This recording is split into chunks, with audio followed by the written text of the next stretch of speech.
بھائی اپنے آپ کو شریعت کا پابند بناؤ, ایک دائرے میں لے کر آؤ, اس کے حساب سے حقوق کا تعین کرو, اخفل طریقے سے فیصلہ نہ کرو. آپ پٹھان ہیں بھائی, اخفل طریقہ پتہ ہے نا کسے کہتے ہیں؟ اخفل طریقہ ہے. اخفل طریقے سے فیصلے کر رہے ہیں کہ یہ اصل میں یوں ہو رہا ہے, اخفل طریقے سے جرگے بیٹھ بیٹھ کے فیصلہ کر رہے ہیں. اللہ اس کے رسول صلی اللہ علیہ وسلم نے ہمارے لیے حدود کھینچ دی ہیں کہ بھئی آپ کو اس طرح سے یہ حقوق ہیں, اس سے زیادہ آپ کا نہیں اور اس سے زیادہ اس کا حق نہیں. بھائی سمجھ میں آ رہی ہے یا نہیں آ رہی ہے؟ ایک خاتون کی نا ٹھیک ٹھاک جائیداد ہے, ان کے میاں اس سے کہہ رہے ہیں وہ مجھے دے دو کیونکہ میں بھی تو تمہارا ہی ہوں, میں بھی کیا ہوں تمہارا. تو یہ وہ اپنی بیوی سے کہہ رہے ہیں ہمارا تمہارا کچھ نہیں ہوتا اسلام میں, ہمارا تمہارا کچھ نہیں ہوتا, مجھے دے دو ہم دونوں مل کے انشاءاللہ. تو میں نے ان سے کہا, میں نے کہا بھائی ویسے تو آپ کے میاں دینا چاہیں تو پوری جائیداد دے دیں, لیکن یہ کوئی طریقہ ساڑھی اقلچ آ نہیں رہا. بھائی آپ کا ہے تو آپ کے ابا کی وراثت ملی ہے, اپنے نام رکھو. میاں سے بولو بھائی اگر اللہ نہ کرے تم غریب ہو گئے, تمہارا کوئی حالت خراب ہو گئے تو ٹھیک ہے, جیسے محلے پڑوس والوں کی مدد کرنا جب اسلام کا حکم ہے تو میاں کی مدد کرنا تو اور زیادہ ثواب ہے اس میں, تو ہم انشاءاللہ آپ کی ہیلپ کریں گے, ٹھیک ہے نا. کبھی راشن ہم ڈلوا لیں گے, کبھی انڈے ہماری طرف سے آ جائیں گے, مرغی کے انڈے, اور کبھی جناب وہ گوشت ہم لے آیا کریں گے. آپ جب تک بے روزگار پھرو گے ہم آپ کی ہیلپ کریں گے, لیکن اگر ہمیں اندازہ ہو گیا کہ آپ اس ہیلپ کی وجہ سے بے روزگار ہیں ٹھیک ہے نا, تو اسی وقت ہماری طرف سے ہیلپ. کیونکہ بعض دفعہ جب بیگم کھلا رہی ہوتی ہے تو پھر میاں چوڑا ہو جاتا ہے, وہ پھر بالکل ہی اپاہج ہو جاتا ہے, تو اس میں ہم کہتے ہیں کہ بھائی پھر ہیلپ نہیں کرو. ہاں وہ اپنی ذمہ داری پوری کر رہا ہو, پھر غریب ہے تو پھر ضرور ہیلپ کرنی چاہیے. تو باؤنڈری اللہ نے کھینچ دی ہے بھائی, اس سے آگے نکلنے کی کوشش. ہم لوگ پورے اسلام کو فالو کرنا چاہتے ہی نہیں ہیں, ہمارے ساتھ بڑی ٹینشن یہ ہے, آدھی آدھی چیزیں چل رہی ہیں. دیکھو خدا کی قسم, جب آپ دوسرے کا حق دو نا تو پھر اپنا حق لینے میں بھی مزہ آتا ہے. میں تو لوگوں کو بولتا ہوں کہ وراثت لیا کرو, معاف واف نہیں کیا کرو.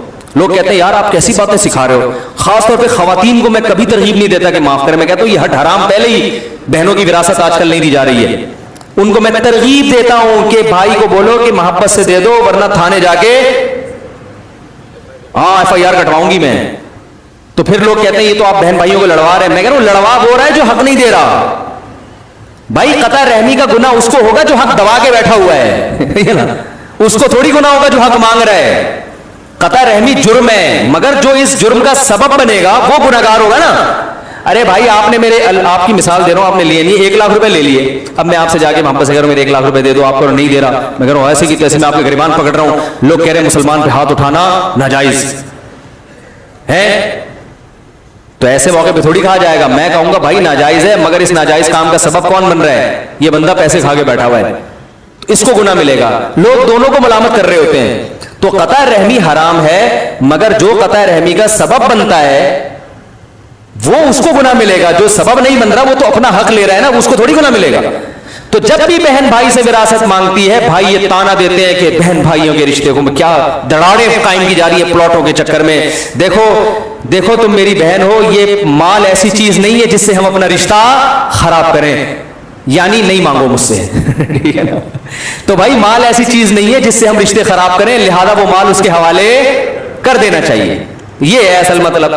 تو ہر آدمی اپنے مطلب کہ وہ نمازیں دیکھو ٹرین میں ادھر کوئی منہ کر کے نماز پڑھ رہا ہے, کوئی کھڑکی کی طرف منہ کر کے, ان سے بولو بھائی قبلے کی طرف کہہ رہے ہیں. بھائی سفر میں تو 4 کی 2 کر دی اللہ نے, تو سفر میں تو آسانی ہے. بھائی اللہ نے 4 کی 2 کی ہے, مگر اللہ نے کہیں بھی یہ نہیں کہا قرآن میں کہ سفر میں قبلہ ہی معاف ہو گیا بھائی یہ کہیں نہیں کہا. جتنا اللہ نے معاف کیا اتنا ہوگا.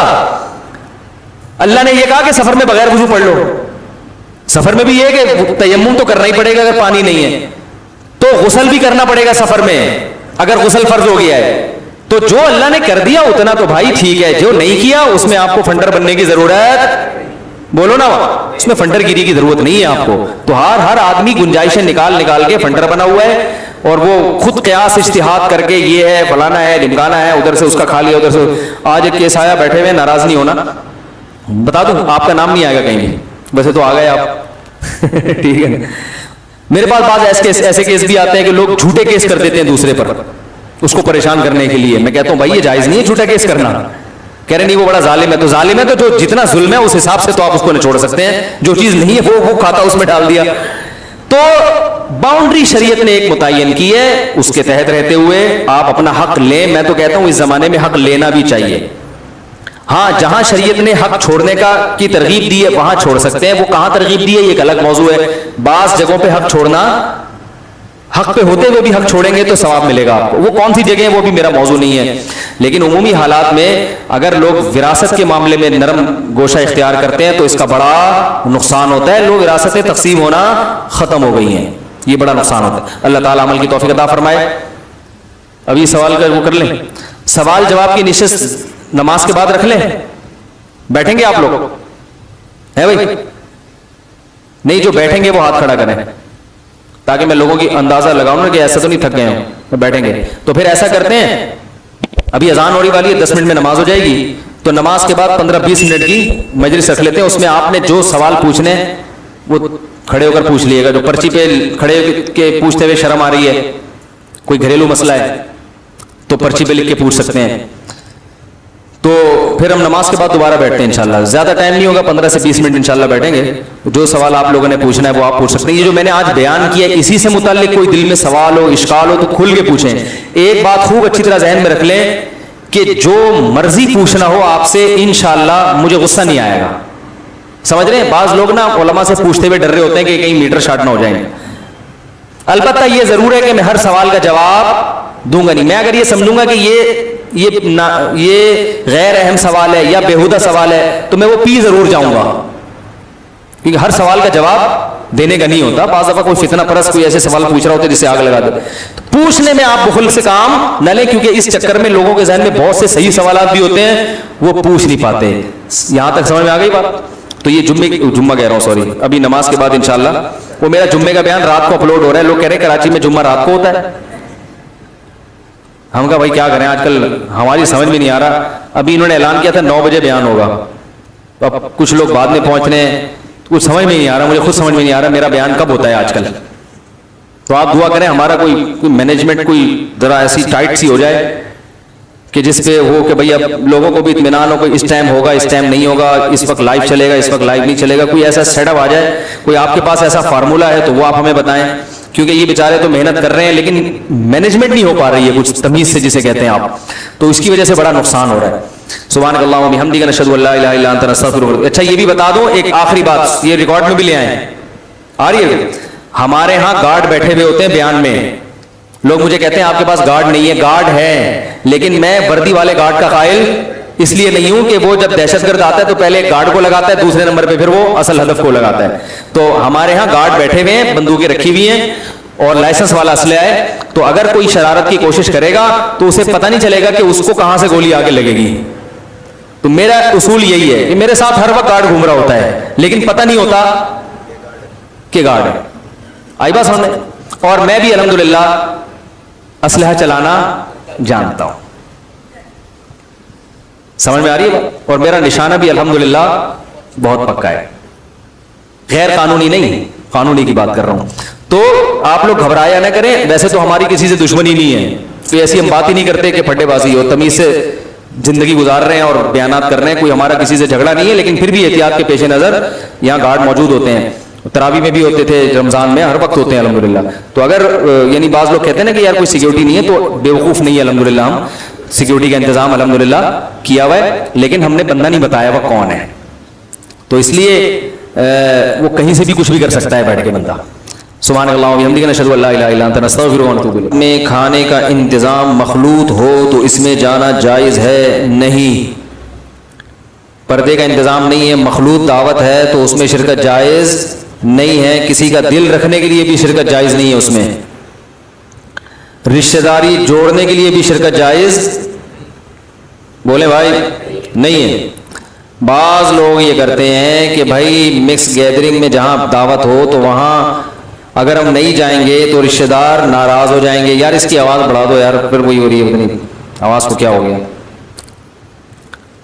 تو لوگ ناراض ہو جائیں گے, خونی رشتے ٹوٹیں گے. تو یہ خونی رشتے توڑنے کا گناہ اسے ہوگا جس نے مکس گیدرنگ کا انتظام کر کے آپ کو آنے سے روک دیا ہے, اس کو گناہ ملے گا. سمجھ رہے ہیں؟ تو کسی کا دل جوڑنے کے لیے اپنا دین توڑنا جائز نہیں ہے. سب سے پہلے اللہ اور اس کے رسول کے احکام ہیں, اس کے بعد ابا اماں بچے بیوی بھائی بہن یہ سب اس کے بعد ہیں. تو بھائی ان کو بھی تو رشتہ داری جوڑنے کا خیال ہونا چاہیے نا. ان کو پتا ہے جب یہ شرکت نہیں کرتا تو ہم مس گیدرنگ نہ کریں, ہم الگ الگ انتظام کر لیں. لوگ آ کے کہتے ہیں کہ بھائی ہم نے تو بہت کوشش کر لی مگر وہ سیپریٹ انتظام کرنے کے لیے تیار نہیں ہے, اور بہت میں نے دھمکیاں بھی دے دی, میں نے یہ بھی کہہ دیا کہ میں نہیں آؤں گا مگر وہ انتظام نہیں کر رہے. تو میں نے کہا پھر نہیں جائیں کہنے, وہ ہمیں کہہ رہے ہیں کہ تمہیں رشتہ داروں کا خیال نہیں آتا, تم شادی میں نہیں آ رہے, تم دعوت میں نہیں آ رہے. تو آپ ان کو بولے, میں نے کہا کہ آپ ان سے کہیں کہ تم گناہ پہ اتنے ڈھیٹ ہو کہ تمہارا سگا بھائی شادی میں نہیں آ رہا لیکن تم اس کو منانے کے لیے بھی گناہ چھوڑنے کے لیے تیار نہیں ہو. تم اتنا ڈھیٹ پنا دکھا رہے ہو کہ تمہارے رشتے ٹوٹ رہے ہیں مگر تم پھر بھی اللہ کی بغاوت کر رہے ہو. تو غلط بات پہ جب تم اتنے ڈھیٹ ہو تو میں صحیح بات پہ اس سے زیادہ ہمت دکھاؤں گا. ہٹو بچوں, ہو گیا کہ نہیں ہو گیا؟ میں صحیح بات پہ اس سے زیادہ ہمت دکھاؤں گا, نہیں آؤں گا ایسی کی تیسی جو مرضی کرنا ہے کرو. بے دین آدمی اپنی بے دینی پہ بڑی استقامت دکھاتا ہے, ڈھیلا پن کہاں سے آتا ہے؟ جو دیندار ہے وہ ایکچولی اگر میں نہیں گیا تو میں وہ میرے بھائی کیا بولے گا, لوگ بولیں گے فنڈامنٹلسٹ ہے, بنیاد پرست ہے, لوگ کیا بولیں گے لوگ. تو بھائی اتنا براڈ مائنڈڈ بننے کی ضرورت نہیں ہے کہ گناہوں میں بھی حدیث میں کیا آتا ہے, پچھلی امتوں میں جب کوئی گناہ ہوتا تھا تو بنی اسرائیل کے علماء روکتے تھے لیکن پھر اس گناہ میں ان کے ساتھ شرکت بھی کر لیتے تھے. آہستہ آہستہ اللہ نے روکنے والوں کو دلوں کو بھی ایسا کر دیا جیسے گناہ گاروں کا ہوتا ہے, اور سب پر پھر داؤد علیہ السلام کی زبان سے اللہ نے لعنت کی. تو آپ جوڑ پیدا کرنے کے لیے یاد رکھو خاموشی اختیار کرنا جائز ہے. مثلا ہر جگہ فنڈر گیری بھی ٹھیک نہیں, آپ جا کے تبلیغ شروع کر دیں, یہ کیا ہو رہا ہے, یہ مکس گیدرنگ کیوں ہو رہی ہے, غلط ہو رہا ہے, حرام ہے اسلام میں, یہ سب غلط ہے. تو ہر جگہ تبلیغ بولو نا نہیں کی جاتی. وہ پھر خام خواہ میں دین کا مذاق اڑائیں گے, بولیں گے چلو مولوی نکلو یہاں سے. تو آپ کو کیا ضرورت ہے جا کے بلا وجہ ان کو, ہر جگہ کا ایک موقع ہوتا ہے. تبھی مجھے لوگ جب شادی بیاہ میں بیان کے لیے بلاتے ہیں میں نہیں جاتا. میں کہتا ہوں لوگ وہاں کھانا کھانے آئے ہیں, مولانا کی تقریر سننے نہیں آئے, یہ موقع نہیں ہے بیان کا. ہر آدمی گول میز پہ بیٹھا ہوا ہوتا ہے, کسی کا منہ ادھر ہے کسی کا منہ ادھر ہے, ہم ادھر بیٹھ کے بیان کر رہے ہیں, وہ ادھر منہ کر کے سن رہے ہیں وہ بیان.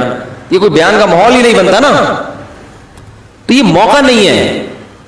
ایک دفعہ ایک صاحب کو بلایا ولیمے کی دعوت پہ, رو رو کے دعا کروائی انہوں نے.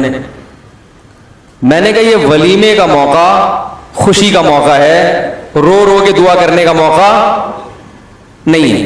سب دولہا کو دیکھ رہے تھے کتنا رو رہا ہے. تو ہر جگہ نا ہر چیز نہیں جچتی ہے. اب ولیمے کا موقع ہے, مبارک بات ہے, خوشی ہے, بھائی آپ ہو ہا ہا ہا رونے کی ایک محفل لگی ہوئی ہے. بھائی یہ کیا ہے, شادی ہو رہی ہے, کیا ہو رہا ہے, یہ جنازہ ہو رہا ہے کسی کا. تو ٹھیک ہے, جو رو کے دعا کروا رہے تھے ان میں تو اخلاص تھا, وہ تو بےچارے اپنے لحاظ سے ٹھیک کر رہے تھے. وہ تو یعنی ان کا تو میں اپریشیٹ اس لیے کروں گا کہ اس موقع پر بھی وہ اللہ کو نہیں بھولے. ان میں اتنا غم تھا, اتنا اللہ کا درد تھا کہ رو رہے تھے. لیکن میری رائے یہ ہے کہ یہ رونے دھونے کا موقع نہیں ہے, یہ خوشی کا موقع ہے. آپ مٹھائی کا ڈبہ لے کے جائیں, دولہا کا منہ میٹھا کرائیں, کچھ واضح نصیحت تھوڑی بہت ہلکی پھلکی ہو جائے تو بھی کوئی حرج نہیں ہے. بھائی بیٹھ گئے تھوڑا سا, بھائی دیکھو ماشاءاللہ شادی ہوئی ہے, سنت کے مطابق ہوئی ہے, آپ لوگ بھی شادی کریں تو سنت کے مطابق کریں. اتنی ہلکی پھلکی تو ٹھیک ہے, چلتا ہے یہ. لیکن باقاعدہ تفصیلی بیان وہاں پہ وہ لوگ سننے نہیں آئے ہوتے, منہ ادھر ادھر ہوتے ہیں, بہت مشکل ہو جاتی ہے. میں کہتا ہوں بھائی ان کو بولو کہ یار ادھر آ جائے بیان, فلاحی مسجد میں ہوگا وہاں کے سنیں. یا کہ کوئی اور عقیقے میں بھی سمجھ میں آتا ہے بیان, عقیقے کی محفل میں بھی سمجھ میں آتا ہے, بچے کا قرآن ختم ہوا ہے اس میں سمجھ میں آتا ہے کہ بیان ہونا چاہیے. لیکن بارات میں بیان ساڑی اغلچ نہیں آتا. وہ ہاں نکاح جب ہو رہا ہو نا, نکاح کی محفل ہو مسجد میں نکاح, اس میں بھی بیان ہو سکتا ہے. اور اگر بارات میں بیان کرنا ہی ہو, اول تو بارات ہی نہیں ہے شریعت میں, شریعت میں تو ولیمہ ہے, بارات تھوڑی ہے. تو ولیمے میں بیان کرنا بھی ہے تو پھر لوگوں کو یہ کہا جائے کہ بیان کے لیے ہم آپ کو بلا رہے ہیں, اور اس میں ضمناً ولیمہ بھی ہو جائے گا، تاکہ لوگ پہلے سے یہ دماغ میں رکھ کر آئیں کہ ہم بیان سننے جا رہے ہیں. لوگ دماغ میں یہ رکھ کر آ رہے ہیں کہ خوشی منانے جا رہے ہیں، کھانے پینے جا رہے ہیں، خوشبو لگا کے پرفیوم لگا کے تیار ہو گئے، بالکل فٹ فاٹ ہو کے غل غپاڑے کرتے ہوئے جا رہے ہوتے ہیں. وہاں مولوی کو دیکھ کے گھبرانے لگتے ہیں، یار یہ یہاں کہاں پہنچ گئے، پتہ نہیں یہ کیا شروع کر دے گا یہاں پہ. تو وہ بات کو پھینکنے والی بات ہو جاتی ہے، سمجھ رہے ہیں نا. تو ہر جگہ تبلیغ نہیں ہے آپ جا کے ہر ایک کو ہر وقت سمجھانا شروع کر دیں. مس گیدرنگ ہو رہی ہے تو آپ وہاں گھس کے تقریر شروع کر دیں، تو یہ تو مناسب نہیں ہے، مصلحت کے خلاف ہے. لیکن اس میں شرکت کرنا شروع کر دیں جوڑ پیدا کرنے کے لیے، یہ بھی جائز نہیں ہے. جوڑ پیدا کرنے کے لیے خاموشی اختیار کی جا سکتی ہے تاکہ نفرت نہ پھیلے، لیکن جوڑ پیدا کرنے کے لیے گناہ میں شرکت کی اجازت کسی قیمت پہ نہیں ہے. گناہ کو اپریشیٹ کرنا بھی جائز نہیں ہے. مثلا آپ جوڑ پیدا کرنے کے لیے چلے گئے، کہیں مس گیدرنگ ہو رہی ہے، آپ کہیں یار ٹھیک ہے یار، یہ بھی ٹھیک ہے، کوئی اتنا بڑا مسئلہ نہیں ہے.